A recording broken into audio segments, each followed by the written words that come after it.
It all started at my husband's funeral. The wind whipped outside the chapel, and my fingers were numb inside the charcoal gray wool coat he always loved. I stood at the entrance greeting guests, with a practiced smile, determined to ensure his farewell was as dignified and orderly as the life of appearances he cared so much about. I thought that was my final duty to him.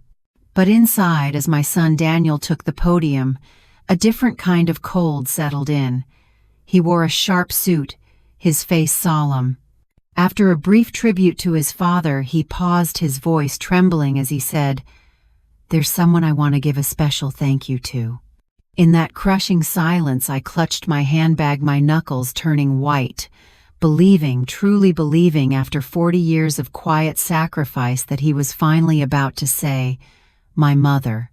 Before we dive into this, I have a small favor to ask. If you have ever felt overlooked, unseen, or taken for granted, just tap that like button to let me know I'm speaking to the right people. And trust me, you'll want to stay until the very end, because the real story begins when everyone else thought it was over. Instead, he thanked another woman. She was the one who was truly family to us, he declared. At that moment, every eye in the room turned to the woman in the front row. The one in the deep emerald green coat and flawless makeup, dabbing delicate, perfect tears from her eyes. That was Linda Mallister. And me. The real wife, the mother of his only child. I sat off to the side. An unnoticed, invisible fixture in the story of my own life. This scene of public betrayal was merely the prelude. The true devastation came later in a lawyer's office that smelled of old wood and faded ink. I listened as a man with a slow, heavy voice mechanically read my husband Robert's will, stripping away every piece of the life I thought was mine. The main residence, the vacation property in Nantucket, the remaining balance of his personal accounts, every last dime was to be inherited by Miss Linda Mallister.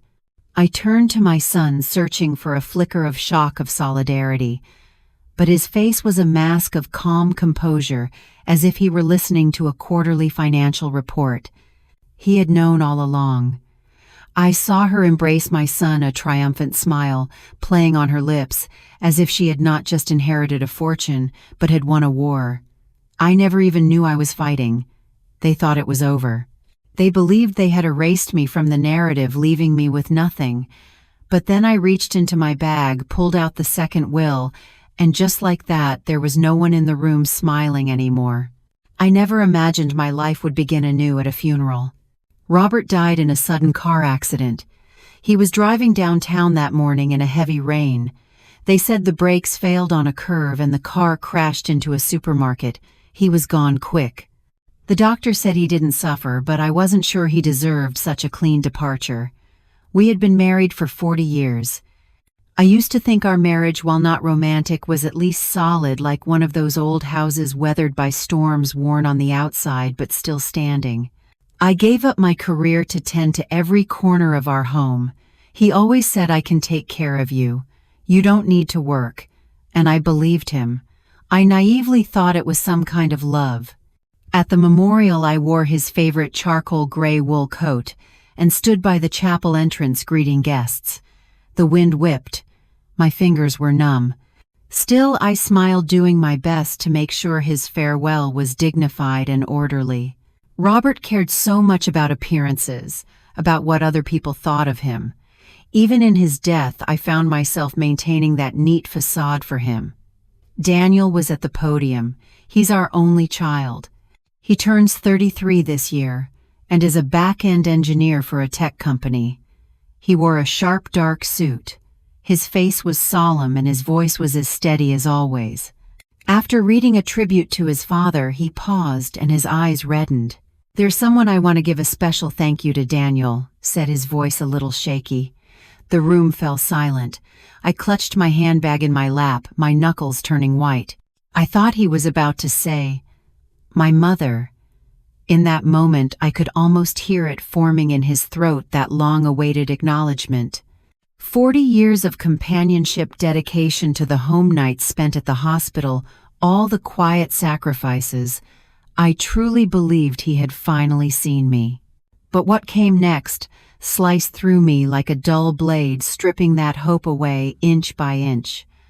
Someone who supported my father through the toughest time of his life, Miss Linda Mallister.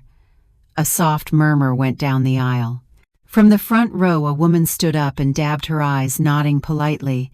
She wore a deep emerald green wool coat, black heels, flawless makeup, and perfectly coiffed hair. As she sat down, those around her turned to look curious and surprised. I felt sound explode in my ears like a detonated silence. Linda Mallister. I knew the name. She was Robert's administrative assistant at the firm.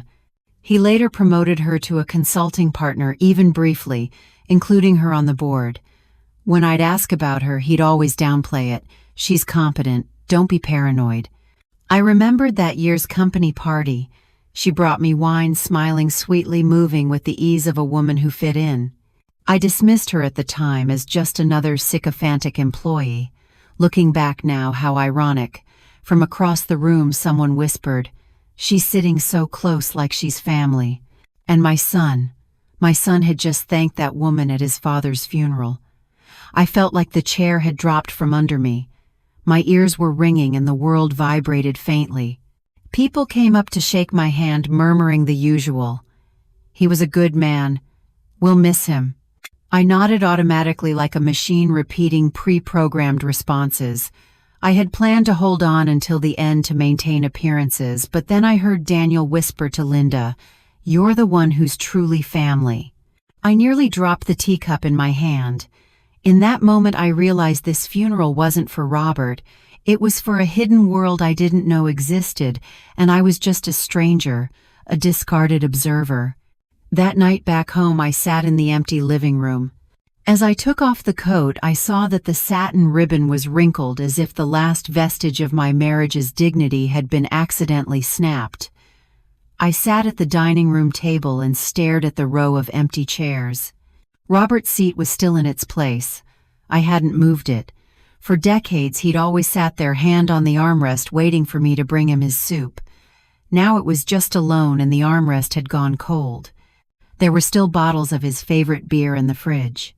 I never liked the brand.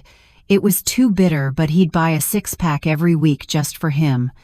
Turns out habit is the cruelest prison. I didn't sleep that night. I pulled out some old photo albums. In the photos we were still young. There was light in his eyes. I smiled easily back then. I even found an old employee ID from when I was a financial consultant. At his firm, short hair, self-assured, always seated second from the right at every board meeting. Then he told me, "You should quit. I'll take care of everything." And I foolishly listened. I closed the album and poured myself a glass of water. The kitchen clock ticked. I realized all the pride, all the patience I had once poured into keeping our marriage intact had been buried the moment he died. What I didn't know, however, was that beneath all this was a deeper betrayal. The next morning, every word I heard in the lawyer's office felt like a line from a life script I was never invited to read. The air smelled faintly of ink and old wood cabinets. A faded print of the Constitution hung crooked on the wall, and sunlight filtered through the blinds, slicing the floor into narrow strips of light. It was the law firm Robert had designated before his death. The lead lawyer was a man in his 50s with a slow, heavy voice. Every syllable was drawn out as if to underscore something unsaid. Pursuant to the will, signed by Mr. Robert De Smith 3 years ago, he began with mechanical calm.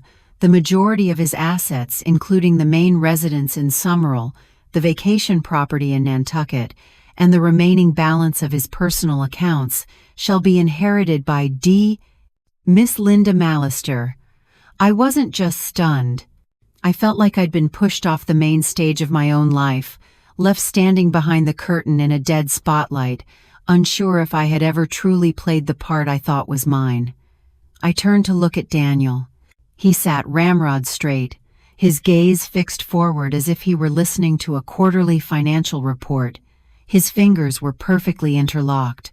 Not a hint of surprise, not a shift in his expression, as if he had known all along.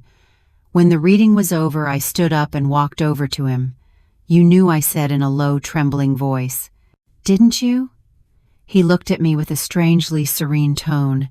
"Dad had his reasons." "His reasons," I whispered, the words choked in my throat. What did 40 years of marriage mean to him? Daniel was silent for a moment, then said, "He worked hard his whole life.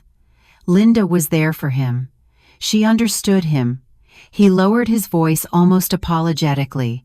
"You didn't." In that moment I saw it clearly. Not only had I lost my husband, I was losing my son. He wasn't defending his father's memory. He was redrawing the family tree and erasing me from the map. When I got home, I stood in the driveway for what felt like an eternity, the weight of my handbag numbing my arm. I went into the bedroom and opened Robert's closet. His shirts, ties, and wool vests were still perfectly arranged with that familiar scent of refined decorum. But what lies were woven into those fibers? When did he decide I was no longer family? Was it the year I forgot to buy his favorite wine for our anniversary? Or before that, when I quit my job as his financial consultant and just became a housewife? I started searching through the drawers for proof I wasn't crazy. Old ledgers, photos, receipts, old business cards. In the kitchen drawer, I found a folder of letters Robert had kept. One was from the Nantucket Property Management Company. The date was 6 years ago. The recipient, Linda. My hands were shaking. I had been to that house by the sea countless times, not realizing I was just a guest. That afternoon, I walked across the street to visit Giselle, our longtime neighbor. She was a widow in her late 72s with a sharp memory and a garden brimming with roses. When I mentioned Linda's name, her face stiffened. "Linda, wasn't she the one Robert would take to those symphonies?" she asked, raising an eyebrow. "You didn't go with them," I forced a smile. My mouth was dry. "I never really liked social events much." Giselle shifted in her seat. "Oh, I always thought they were an item. She's been on this street several times. One year she helped Robert put up the Christmas lights." I froze. That Christmas I was stuck upstairs with a swollen knee. Robert had told me a neighborhood boy had helped him.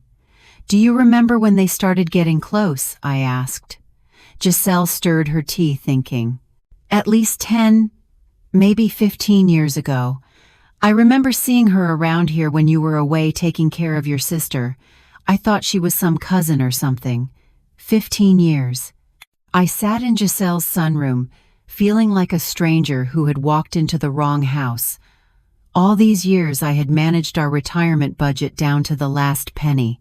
I had chosen his bathrobe, scheduled his physicals, and even dipped into my parents' last savings to rescue his company during a cash crisis. And he had been building golden bricks for another woman's future. Out of my sight, out of my reach. Returning home, I finally found an old cardboard box in the basement filled with photos. There was Robert standing next to Linda at a company event. His hand rested gently on her arm, smiling a radiant smile like never before. He looked relaxed, younger, happier than he ever looked beside me. And in one photo there was Daniel, barely 18 or 19, standing with them. His smile was nervous but not reluctant. One corner of the photo was marked out. I rubbed it gently with an eraser and uncovered a line written in pen. "Our little family will be official one day." I could almost hear something break in my chest. It wasn't a heart. It wasn't glass. It was something deeper, something called trust, and it would never be whole again. That night I lit a single candle in the kitchen, and for the first time in this house without Robert, I put on music, a slow, soft, unhurried jazz record. I started to wonder, maybe I'd lived my whole life to his rhythm and never danced to my own. But not anymore. From now on, the music, the beat, the dance steps, it's all mine to choose. I thought the worst was over. The will, the truth about the properties. Linda taking her place at the center of it all, brazenly labeled as family. That was enough humiliation for a lifetime. But I hadn't realized that what would truly break my heart was Daniel. He is my only child. I had believed that however unrecognizable the rest of the world became, he would still be mine. We agreed to meet at the town cafe, the one where he used to get caramel dessert as a little boy. He showed up in a trench coat, his demeanor stiff and formal, as if he were preparing for an interview, not to meet his mother. Before I could sit down, he placed his phone face down on the table. He always did that, a subtle signal that any buzz could be a reason to abandon the conversation. "Why did you send Linda a legal notice?" he asked bluntly. I took a deep breath and looked him in the eyes. "Do you think I shouldn't have?" He shrugged. "She didn't hurt you. Dad gave her the money. It was his decision. Suing her just makes everyone uncomfortable." "Uncomfortable," I said, my voice cracking with disbelief. "Daniel, your father deceived me for decades. I gave up my career for this family, my friends for you. I even sold my mother's emerald ring just to pay your college tuition. Do you know what that ring meant to me?" Daniel frowned, exhaling with visible irritation. "You always bring it up like I owe you something." That hit me like a dull blow to the chest. It wasn't anger, not even an argument, just distance. A cold and definitive distance. "Dad told me," Daniel said after a pause, his voice dropping, "that the happiest years of his life were with Linda. She understood him. She respected him. She didn't always question and criticize him like you did." "I questioned him because he stopped respecting me," I said, gritting my teeth. "I criticized him because he was wrong." Daniel shook his head as if he were listening to a meaningless sermon. "You're too traditional, Mom. You've always believed that making sacrifices is a virtue, but Dad didn't need that kind of love." That's when I understood. It wasn't a sudden revelation for him. He had been thinking this way for a long time. He just hadn't said it until now. I looked at him for a moment. All I could see was the boy he used to be. The boy who breathed raggedly during asthma attacks while I sat by his bed all night. The teenager who was bullied in school, whose dignity I defended as if it were my own. The 7-year-old whose heart was broken for the first time and who curled up next to me on the backyard bench in silence until the stars came out. Did he remember any of that? I reached into my purse and pulled out an old faded photograph. "That summer when you were 2, we went to the beach," I said, sliding the photo across the table. "Your father backed out at the last minute for work, so it was just the 2 of us." In the photo, he's wearing bright red swim trunks and standing on wet sand with a trail of tiny wobbly footprints behind him. You were terrified of the waves. You'd hold on to my neck and just scream, "Mommy, Mommy." You didn't know much about the world back then, but you knew where safety was. Daniel looked down and said nothing. "I know you idolize your father," I continued.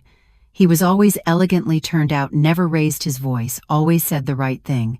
But did you ever think that maybe I set the foundation for that elegant man to exist?" He looked up. There were no tears, no remorse, just a flicker of hesitation. "Dad did what made him happy," he said. "She made him feel needed. You were just too strong. Too strong. That was what I was." I thought about those nights spent balancing overdue accounts, the afternoons I cooked with a fever, the years I held back tears at Robert's cold silences, and kept smiling anyway. That's what he meant by too strong.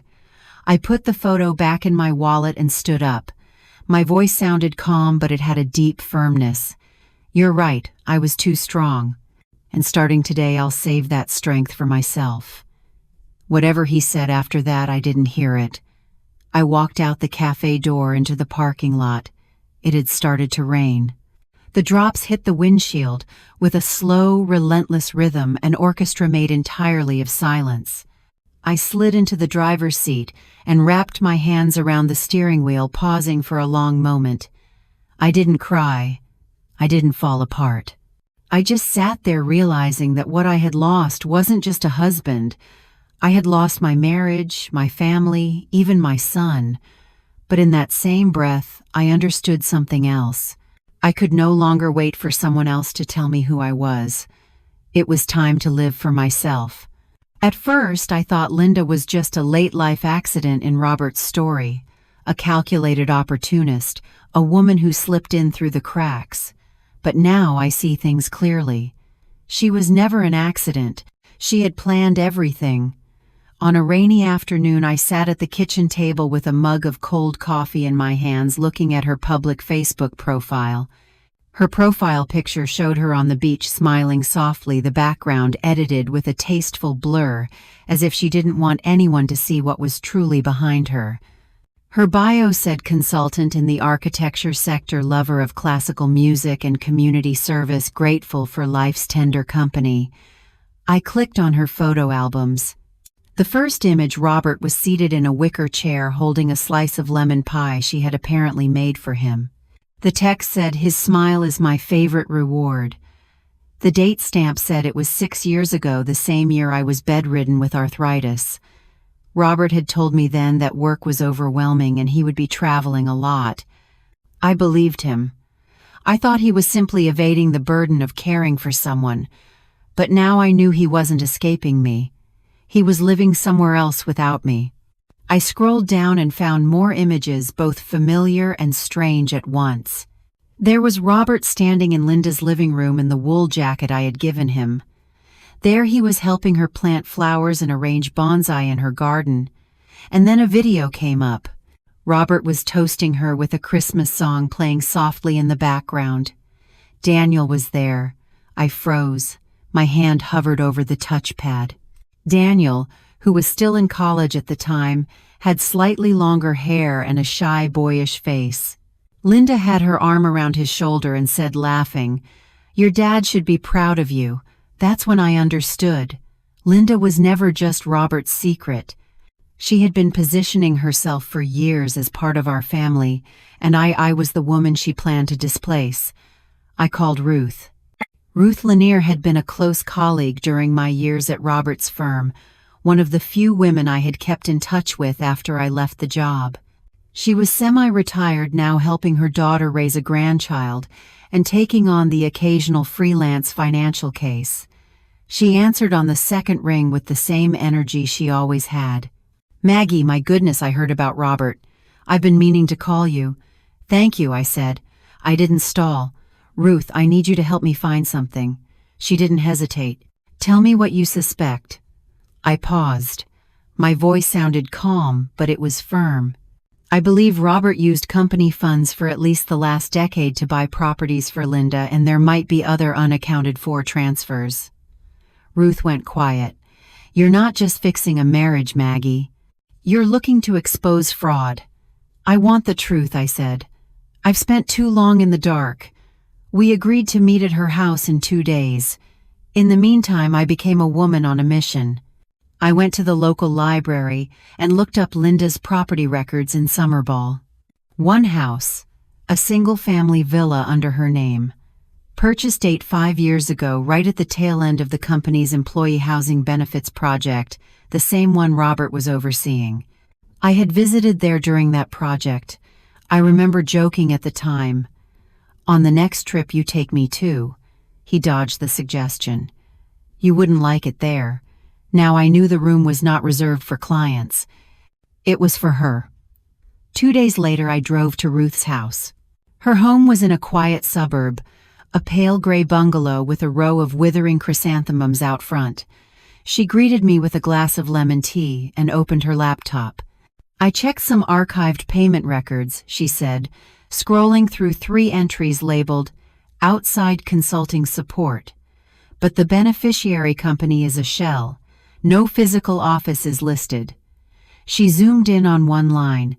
$50,000, paid the same month you were home recovering from surgery. My stomach twisted. Ruth looked at me with concern from behind her glasses. "Are you sure you want to go through with this? Most people would just prefer to let it go." I didn't answer. I just saved a screenshot of the file to my flash drive. On the drive home, I went slow. The sun hit the windshield hard, and the air smelled of early autumn. The radio played an old 60 Seconds ballad. The chorus repeated softly, "You only find the truth when you stop pretending." Yes, only when you stop pretending do you begin to see clearly. Back at home, I sat in front of the computer and saved Linda's Facebook photos to a new folder. I named it Evidence. I was no longer the woman who buried her emotions behind a stove. I was Maggie Smith, the legal wife of Robert, the mother of Daniel, the one who had been edited out of her own life story, and the woman who was about to rewrite the ending. The second batch of documents from Ruth arrived just as I was wiping down the kitchen sink. Sunlight filtered through the blinds, casting clean stripes across the countertop. I paused for a second with a rag in my hand and thought that was how my marriage had been maintained. Tidy, silent, until the kitchen no longer felt like mine. The email subject was simple. 3 suspicious transactions. Key preliminary legal feasibility assessment. I opened it. A few familiar PDF statements filled the screen. Ruth had annotated them. The company name Quinte Consulting LLC. The account tied to Linda. The transfers, 3 payments totaling over $350, 000, carefully staggered over 5 years, each one timed just outside the company's official audit cycles. She added a note. This sum lacks sufficient justification. Unless invoices for services of equivalent value can be produced, this is potentially a fraudulent gift. There it was, the proof. I felt a knot of resolve form in my chest. I knew what to do. That afternoon I called a lawyer who specialized in fraud and corporate law. I have a whole host of questions, I said, my voice steady and clear. I believe my late husband systematically plundered his company to aid his longtime mistress. The lawyer was a woman named Michelle Robinson. She was in her mid-50s, and her voice on the phone was warm and no nonsense. She listened calmly as I talked. "You need to send me everything you have," she said. "Every document, every email, every photo." I hung up and started copying the files. When I was finished, I had over 50 documents. I printed everything out, arranged it neatly in a folder, and took it to her downtown law office. Her firm was in a glass skyscraper, and I took in the view of the Chicago skyline as I waited. When she walked in, she had a kind, professional smile. She had a sharp haircut that framed her chin and wore a perfectly fitted suit. She took the folder, flipped through it, and nodded. "We will go through this," she said. "I'll be in touch." "Thank you," I said, looking at her. "She betrayed me, and my son helped her. I want her to pay back every last cent."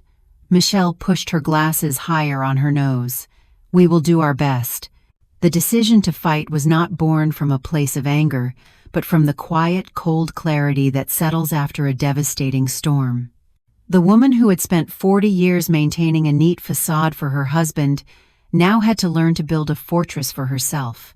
The next few months were not just a whirlwind, they were a complete re-education. The sterile scent of bleached paper and stale coffee in my lawyer's office replaced the familiar aroma of Robert's aftershave.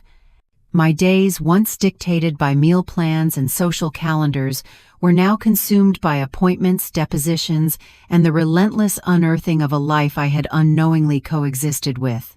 We filed a lawsuit against Linda Mallister, a single act that sent shockwaves through the carefully curated world Robert had built. It was no longer a private family matter. It became a public record of deceit. Robert's former firm, his estate lawyer, and the very foundation of his respected legacy were all dragged into the harsh, unforgiving light. But the most profound casualty of this battle was not a reputation or an estate. It was my relationship with my son. He took Linda's side not with quiet disagreement, but with a righteous fury that felt like a second deeper betrayal. I remember the phone call as if it were yesterday. His voice, usually so steady and measured, was sharp with outrage. "You're destroying his memory," he accused, the words cutting through the line like shards of glass. I stood in my kitchen, the same kitchen where I'd patched up his scraped knees and celebrated his every achievement, and I delivered the hardest truth of my life. "Daniel," I said, my own voice dangerously calm, "your memory of your father is a fairy tale. It is a story you were told, but it is not the truth." The truth is that he was a con man who used money and affection to systematically betray me, his wife of 40 years and the mother of his only child. That is the truth, and it is the only thing I have left. The silence on the other end of the line was absolute, a void where a lifetime of connection used to be. Then the decisive click as he hung up. I waited for him to call back, for a flicker of doubt or a moment of empathy to break through his loyalty to a ghost. He didn't. The pain of that silence was an agony far greater than discovering the fraud. It was the deep visceral hurt of being erased, not by a stranger but by your own flesh and blood. Yet I did it anyway. I had to. Because this was no longer about Robert or Linda or even the money. It was about reclaiming the 40 years of my life from the fiction they had tried to turn it into. The case going to court felt like stepping onto a stage under the harshest possible spotlight. Linda and her legal team were masters of illusion.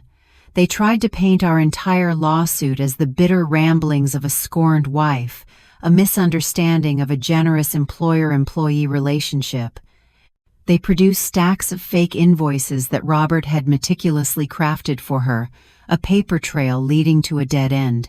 They portrayed her as a devoted professional and a compassionate friend, and me as a paranoid traditional woman who simply didn't understand the complexities of her husband's life.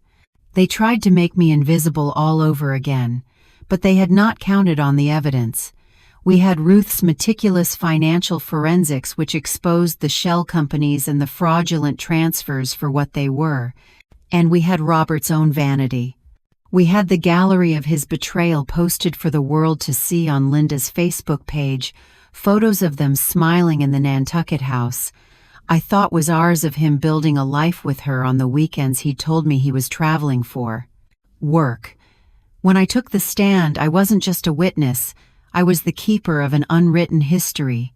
I looked out not at the lawyers, but at the judge, a black woman in her mid-60s, with eyes that held a universe of wisdom and experience.